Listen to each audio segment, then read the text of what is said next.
이번 주에 증시가 정말 좋았는데요. 특히나 금리 인하가 앞당겨질 수 있다, 이런 기대감이 또 한번 쫙 불면서 금리도 내려오고 증시가 강하게 반등했습니다. 특히나 연준 의장 파월과 재무부 장관 옐런의 동시 항복 시그널이 나온 거 아니냐, 신호 준 거 아니냐, 이런 얘기도 있어가지고 같이 얘기 좀 해보겠습니다.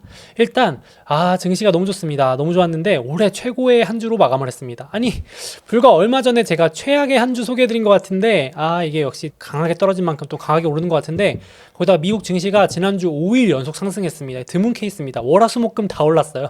거기다가 제가 개별 주식 이슈를 다룰 필요도 없을 정도로 다 같이 올랐습니다. 애플 5%, 마소 7%, 알파벳 5.7, 아마존 8.5, 엔비디아 11.1, 메타 6, 테슬라 6.1, 뭐 골고루 올랐습니다. 개별 이슈라고 보기 어려울 정도로, 그렇죠? 여기 보시면 골고루 올랐고, 나스닥이 무려 한 주 6.5%. 와, 제가 보면서 참 미쳤다 이렇게 생각이 들 정도로 8, 9, 10월 3달 동안 흘러내리던 거를 거의 일주일 만에 절반 되돌릴 정도로 강하게 올랐고요. S&P 500 5.8, 다우지수 5%, 채권도 반등, 강하게 반등했습니다. 장기채가 3.9%. 무슨 채권이 움직이는 게 무슨 주식처럼 움직입니다. 안전자산이라고 하는데 이게 이렇게 변동이 심합니다. 그래서 증시 분위기가 좋았고, 일단은 제가 이번 주 한 주가 있었던 일들을 요약해서 여기 정리해놨습니다. 그래서 뒤에서 자세히 하나씩 풀어볼 건데요. 정말 증시를 도와주는 일들만 줄줄이 일어난 한 주였습니다. 그래서 하나씩 얘기해볼 건데, 먼저 파월 얘기를 안 할 수가 없겠죠. 이번에 이제 금리 있는 동결을 했고, 예상대로 2회 연속 동결을 했는데 파월이 증시에서 또 환호할 만한 말을 해줬죠.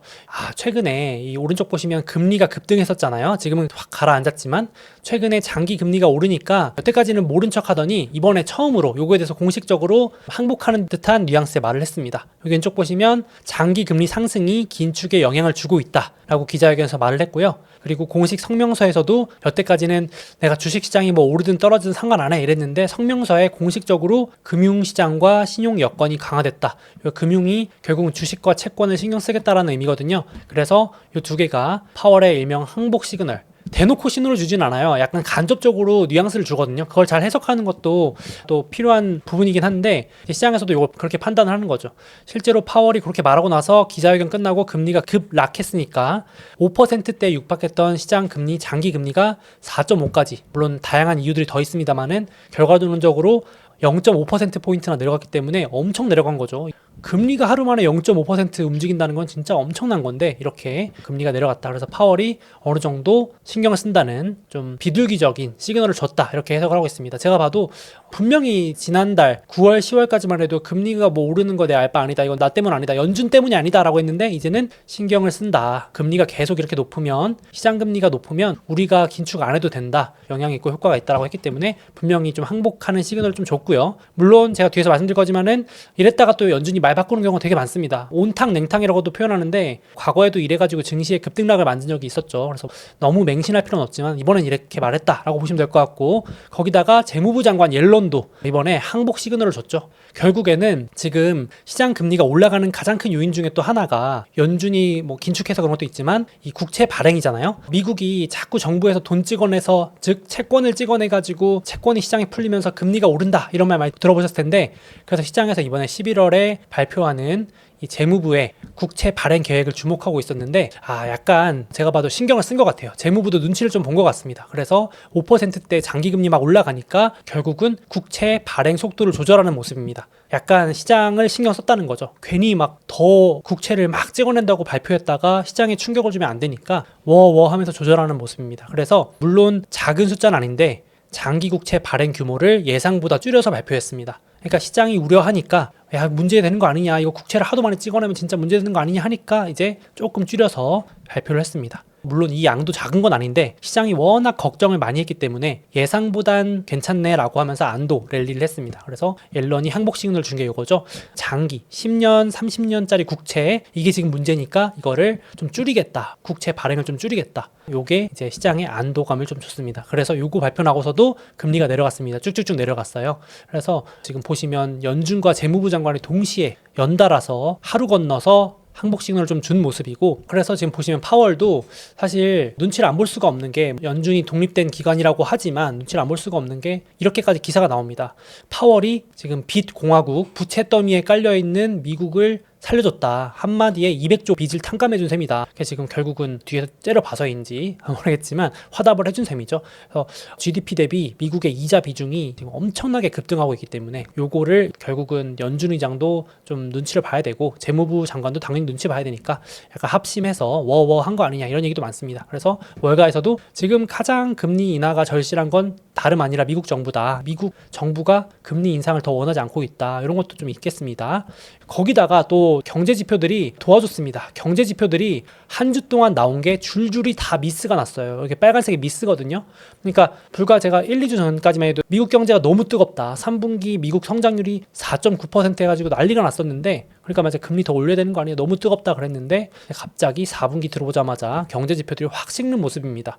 그래서 진짜로 야 이거 4분기에 진짜 꺾이는 거 아니야? 설마 했는데 정말 이제 둔화되나? 이렇게 하는 기대감이 좀 커졌죠. 그래서 경제만 좀 둔화돼준다면은 긴축을 더 할 필요도 없고 심지어 여기 오른쪽 보시는 것처럼 금리를 내릴 수도 있다라는 인하 기대감이 더 커지고 있습니다. 요게 미국의 기준금리를 선행해서 반영하는 2년 금리인데요.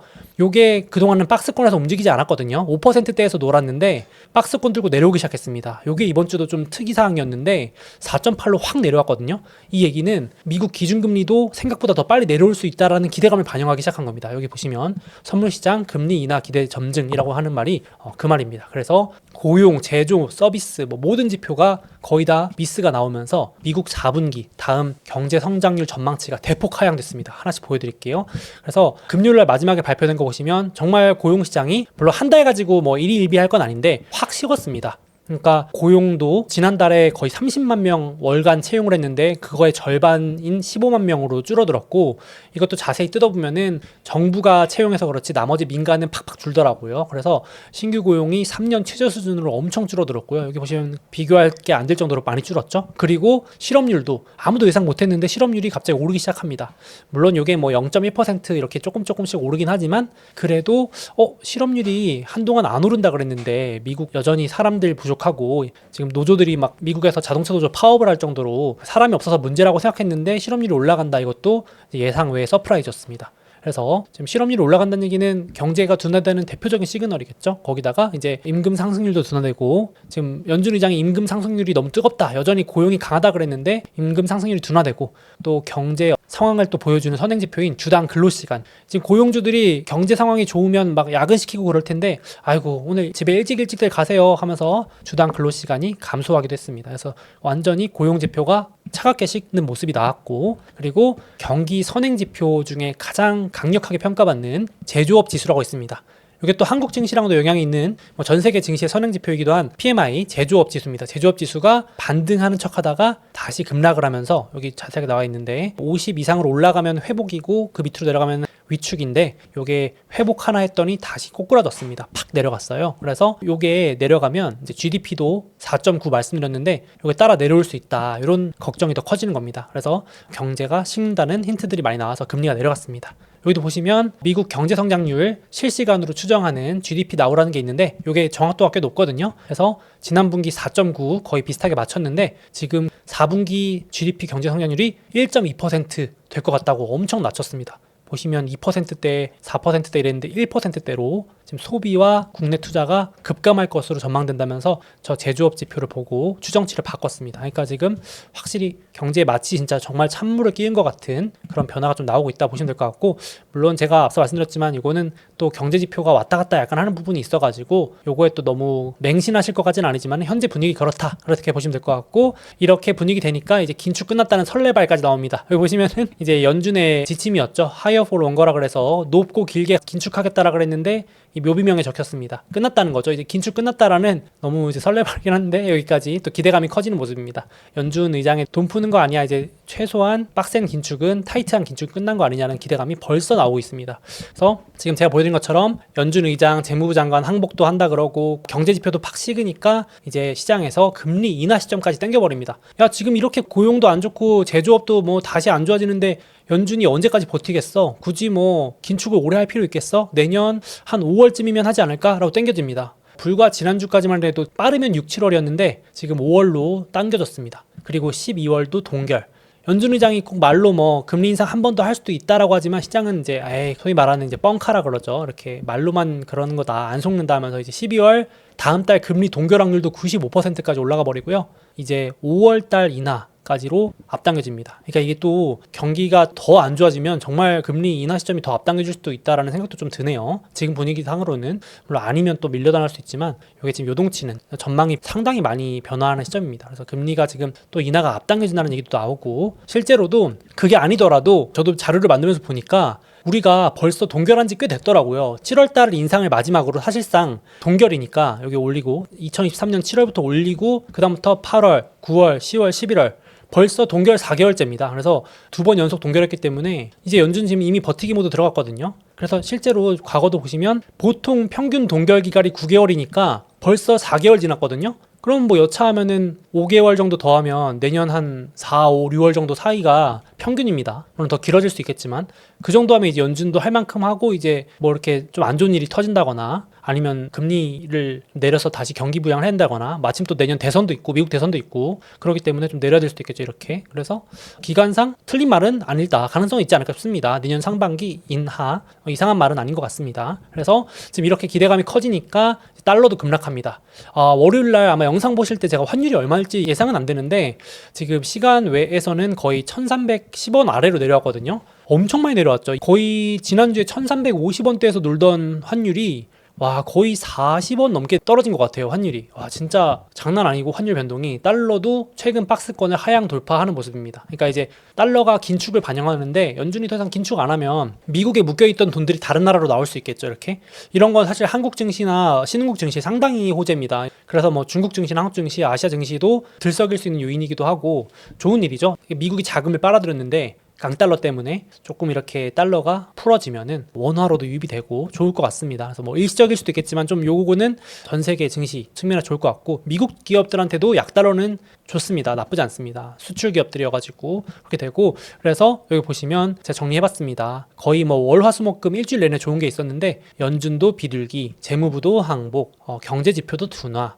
거기다가 11월 달, 12월 달 계절적으로도 좋죠. 이제 10월 달이 가장 증시 안 좋은 달이고 11월부터 좋은데 11월 첫째 주 좋습니다. 그래가지고 야 제가 이 자료를 보고 미쳤다 진짜 할 정도로 이렇게 초록색 푸르딩딩한 건 처음 봅니다. 정말 형광 초록색 오랜만에 보는데 올해 증시가 이랬던 적은 처음입니다. 주간으로 야 정말 올해 최고의 한 주였는데 11월 첫째 주 시작이 좋습니다. 그래서 11월 또 마침 증시 좋은 달이라고 했는데 진짜 그렇게 가는 건지 한번 기대를 조금 개인적으로 해보고 싶고 그래서 3대 지수가 모두 기술적인 심리선인 단기 50일선, 장기 200일선 다 뛰어넘고 한 방에 탁 튀어올랐습니다. 보시면 S&P 500도 힘없이 내려가는가 했더니 와 5일 연속으로 쭉쭉쭉쭉쭉 무슨 개별 테마주 오르듯이 장대 양봉이 5개가 쭉쭉쭉 나옵니다. 기술적으로 보면은 엄청납니다.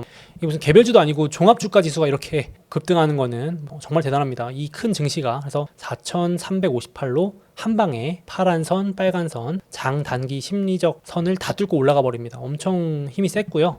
돌아온 주에 뭐 단기 급등은 좀 있을 수 있겠지만은 힘이 되게 좋다 하시긴 합니다. 증시 분위기가 되게 좋았고 그리고 역시 최근에 금리에 눌려있던 주식들 아마 좀 금리에 민감한 주식들 들고 오셨던 분들은 힘들었을 텐데 최근에 예를 들어서 대표적으로 아크 제가 지난주도 말씀드렸는데 유망혁신주 이런 거 금리에 엄청 민감하거든요. 저금리 시대 때는 좋았지만 고금리에 제일 힘들었던 주식인데 한 주에 18% 올랐습니다. 와 이게 개별 주식도 아닌데 아크라고 하는 혁신 유망주들 모아놓은 ETF는 18% 올해 최고의 한 주입니다. 엄청나죠? 그리고 이제 건설주, 금리에 건설 주택이 민감하잖아요. 13% 역시나 올해 최고의 한 주였고 리츠, 부동산 임대 이런 것도 최고의 한 주였습니다. 8.9. 금융주도 은행주들이 채권 같은 거 많이 갖고 있어가지고 채권 급락하는 거에 상당히 우려가 꼈었는데 이번 주 금리도 진정되면서 채권이 반등하면서 금융주도 올해 최고의 한 주. 야, 뭐 다 올랐습니다. 정말 하나하나 소개하기 벅찰 정도로 다 올랐고요. 그래서 분위기가 좋았다. 그래서 지금 주식과 채권 동반 올해 최고의 랠리로 기록될 한 주였습니다. 분위기 너무 좋았고 아이러니하게도 이게 참 묘한데 개미들은 개인 투자자들은 정작 비관적이에요. 그러니까 이게 속된 말로 우리 같은 개미들이 좀 팔아가지고 증시가 올랐나 싶을 정도로 지난주 목요일날 개인 투자자들은 절반 이상이 증시가 안 좋을 것 같다. 그러니까 지금 보니까 계속 파는 것 같아요. 개미들은 약간 안 좋으니까. 그래서 설문해봤더니 앞으로 6개월 동안 증시가 떨어질 것 같아요, 오를 것 같아요 했더니 절반 이상, 여기 보시면 올해 최고치입니다. 절반 이상이 떨어질 것 같다. 그리고 오를 것 같다라는 거는 올해 거의 최저 수준으로 20%. 그러니까 그러니까 지금 길 가는 사람 물어보면은 증시가 올해 말에 오를까요 떨어질까요 하면은 절반은 떨어진다라고 답할 정도로 비관적인데, 이런 이야기도 참, 그러니까 증시가 오르는, 이게 숙명인지 개미들이 이렇게 반대로 증시가 참 움직일 때 씁쓸한데 이게 그렇습니다, 심리가. 그래서 지금 강세론자랑 하락론자를 기반으로 한 심리 지표인데, 보시면 올해 3월 은행위기 이후로 최악의 심리입니다. 보통 개미들이 이렇게 비관론이 많을 때 증시는 반대로 좀 오르는 경우가 많더라고요. 아이러니하게도 참 이건 참고만 하시면 좋을 것 같고, 이렇게 과열됐을 땐 조심해야 되고, 반대로 비관론이 가득할 때는 오히려 조금 용기를 내봐도 되는 그런 건데, 자, 이거는 한 번씩 소개해 드릴게요. 그래서 일단은 제가 계속 10월달 이후에 한번 계절성도 한번 노려볼 수 있지 않을까도 저도 생각을 해보고 있었는데, 지금 일단은 한 주 갖고 단정 짓기 어렵지만 반등을 좀 해주려고 하고 있습니다. 그래서 과거 통계상으로도 8, 9, 10월 3개월 연속 하락한 적은 역사상 딱 3번 있었는데, 3번 이후엔 다 올랐다라는 자료기도 하고, 그게 아니더라도 여러 번 말씀드리지만은 11월, 12월은 증시가 보통은 좋았고, 그래서 이제 설레발로 산타랠리 벌써 시작이다. 어떤 분들은 설레발 하지 마라, 이거 모른다, 이거 또 괜히 한 주 가지고 또 그렇게 김칫국 사발로 마시면은 위험하다, 그러면 안 된다는데 저도 아직도 설레발은 안 치려고 하는데, 개인적으로는 좀 연말까지는 좋았으면 좋겠습니다. 쭉쭉쭉 반등해주면 좋겠죠. 따뜻한 크리스마스를 좀 맞이하고 싶습니다. 올해는 근데 특이하게 이 계절성에 맞게 잘 움직여요. 제가 계속 말씀드리는데 3월달 이렇게 은행위기 때도 안 좋을 때 떨어지고, 이렇게 계절성에 맞게 움직여요. 그래서 올해 12월, 12월까지만 올라주면 정말 올해는 통계대로 움직이는 한 해였다가 되는 건데, 한번 봐야 될 것 같습니다. 그리고 이제 올해까지는 그렇게 되는데, 이제 내년이 문제죠. 내년이 한번 이제 충격이 올 수 있다라는 주장 중에 하나는 역시 이런 겁니다. 이제 경제가 지금은 조금씩 꼬꾸라지니까 괜찮은데, 이제 실업률 같은 것들, 경제에 충격을 줄 수 있는 지표가 확 나빠지기 시작하면은 이제 시장이 이거 봐라 하면서 조금 충격을 받을 수 있다라는 주장이죠. 그래서 앞서서 실업률을 말씀드렸는데, 지금 실업률이 3.4에서 3.9로 올라가고 있거든요. 근데 보통 이제 이렇게 바닥에서 급등하기 시작하면, 예를 들면 4% 넘어가기 시작하면은 거의 뭐 예외 없이 침체가 왔다라는 그런 자료입니다. 그래서 일명 샴의 법칙이라고도 불리는데, 예외가 없었기 때문에 법칙이라고 불리는 거죠. 샴의 법칙인데 요게 요번에도 맞을 수도 있다, 이런 자료입니다. 그래서 요거는 당장은 아니고 연말이나 내년에 이제 가면은 경제가 더 나빠진다 하면은 본격적으로 증시가 조금 조정 핑계를 삼을 수도 있을 것 같습니다. 그래서 저도 이제 참고로 하는 게, 과거에 경기 침체 초반에 실업률은 한 4% 초중반입니다. 보이시죠? 지금 3.9거든요. 그러니까 지금은 경기 침체를 걱정할 그런 단계는 아닌데, 과거 보시면 4.8, 뭐 6%, 7%, 빨랐던 게 4.3입니다. 4.4도 있네요. 5%. 그러니까 이렇게 실업률이 막 급증하기 시작하면은 당연히 직장에서 잘리는 사람들의 비율이 늘어난다는 거는 경제에 심각한 충격이잖아요. 그러니까 그래서 그럴 때는 조금 안 좋을 수 있다. 뭐 당장은 걱정할 건 아닌데, 그래서 이 자료도 제가 한 번씩 보여드리지만은 실업률이 과거에 급등할 때는 증시가 거의 예외 없이 조정을 좀 세게 맞았다. 이렇게 요거 하나가 좀 걸리는 부분입니다. 저도 이제 연말 랠리까지는 갈 수 있을 것 같은데, 내년 뭐 초나 상반기 요럴 때 만약에 조정 핑계나 충격이 올 수 있다면 요거 하나가 좀 걸림돌입니다, 저한테도. 그래서 실업률 지금은 여전히 고용이 아직까지 둔화되는 거지, 고용이 망가졌다 이건 아닌데, 실업률이 올라가고 고용이 더 나빠지면서 하면은 조금 그때는 조심을 해야 된다 싶긴 합니다. 이건 참고하시면 될 것 같고요. 그리고 참고로 증시가 이제 서머타임 종료되기 때문에 11월 6일부터는 증시 열릴 때 1시간씩 밀린다고 보시면 됩니다. 뭐 미국 계신 분들은 상관없는데, 한국에 계신 분들 서머타임 종료되니까 영향 받으시니까, 예를 들면 밤 10시 반이 아니고 밤 11시 반부터 1시간씩 밀린다 보시면 될 것 같고요. 그리고 월요일날 챗 GPT 만든 오픈 AI라는 회사가 처음으로 개발자 회의를 하는데요. 아직 AI 테마는 살아있는 것 같아요. 보니까 지금 주말간에 이제 머스크가 드디어 옛날 트위터인 X죠. 지금은 SNS 이름이 X인데, X도 이제 머스크가 지금 AI 비서를 주말에 출시했습니다. 그러니까 제가 봐도 지금 AI 경쟁은 침체 이런 거 떠나서 정말 그 장기 트렌드의 초입인 건 맞는 것 같아요. 그래서 좀 길게 볼 수 있을 것 같고, 또 그리고 이게 테마가 아닌 게 돈을 계속 법니다. 그래서 보시면 머스크도 지금 길게 보고, 전기차는 전기차고 여기 정말 바쁘죠. 지금 AI 비서까지 만들어야 되고 뭐 전기차도 팔아야 되고 정말 바쁜데, 머스크가 이번 주말에 AI 비서 챗 GPT 같은 거랑 거의 똑같다고 보시면 됩니다. 그록이라 그래가지고 심오하게 이해하다 뭐 이런 뜻이더라고요. 비서 이름이 그록입니다. 그래서 기능은 사실 익숙하신 챗 GPT, 마이크로소프트의 코파일럿 이런 것들과 비슷해서 소개는 생략하겠지만은 이제 이런 걸로 돈을 뽑아냅니다. 월 $16 내면 이용할 수 있으니까 이런 걸로 수익 창출하겠다는 겁니다. 데이터도 수집하고. 그래서 지금 머스크도 결국 AI 쪽 뛰어들고, 마소가 제일 먼저 돈 벌고 있죠. 지금 AI 기업들 중에서는 제일 먼저 수익을 창출하고 있는 곳이 마소인데, 11월 1일자로 생성 AI 대표 프로그램인 코파일럿 이제 정식 출시합니다. 다른 기업들은 지금 다 베타로 따라오고 있거든요.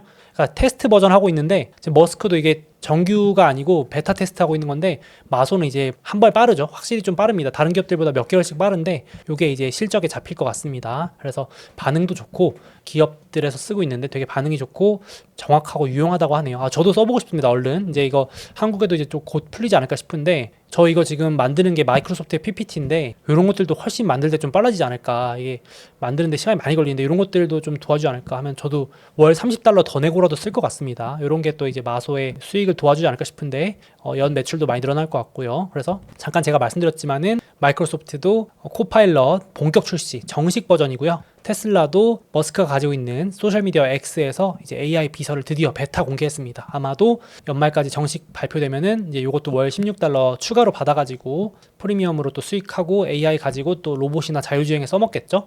그리고 애플도 대규모 투자 AI 쪽에 하겠다고 했고, 그리고 엔비디아의 후발주자 2등 반도체 기업인 AMD라는 기업도 AI 반도체가 내년에 너무 잘 팔릴 것 같다고 목표치를 상향 조정하니까 주가가 16% 같이 급등했습니다. 덩달아 엔비디아도 많이 올랐습니다. 그래서 이런 것들 뭐 다 오르긴 했지만 이번 주에 좀 굵직했던 이슈들만 추격해서 잠깐 소개를 해드려 봤습니다. 그래서 제가 봐도 잠깐 말씀드렸지만은 AI 테마는 정말 이제 시작인 것 같다라는 생각을 개인적으로 하는데 어떻게 느끼실지 모르겠지만은 길게 볼 수 있을 것 같아요. 그래서 관련주들은 저 묶어놓고 한번 보고 있는데 투자도 하고 있지만 그렇게 비슷하게 생각하시는 분들은 역시 뭐 단기적인 침체 쇼크 뭐 이런 것들 걱정을 떠나서 그냥 부지런히 모아간다 생각하시면 이렇게 나중에 저 위에 올라가 있으면 또 기분 좋지 않을까 싶습니다. 이렇게 참고하시면 좋을 것 같고, 그래서 쭉 정리해봤는데 한 주 동안 증시에 좋았던 일들이 많고 물론 단기로 뭐 증시 급등한 부분은 있을 수 있지만 그래도 돌아오는 주에도 금리나 달러 이런 것들이 다시 막 급등하는 요인만 아니면 또 분위기 괜찮게 이어갈 수 있지 않을까 하는 또 기대를 좀 조심스럽게 해봅니다. 그래서 캘린더 참고해 주시고 돌아오는 주는 또 파월이 발언이 한 번 더 있긴 한데 뭐 크게 의미 없을 것 같고요. 이렇게 되겠습니다.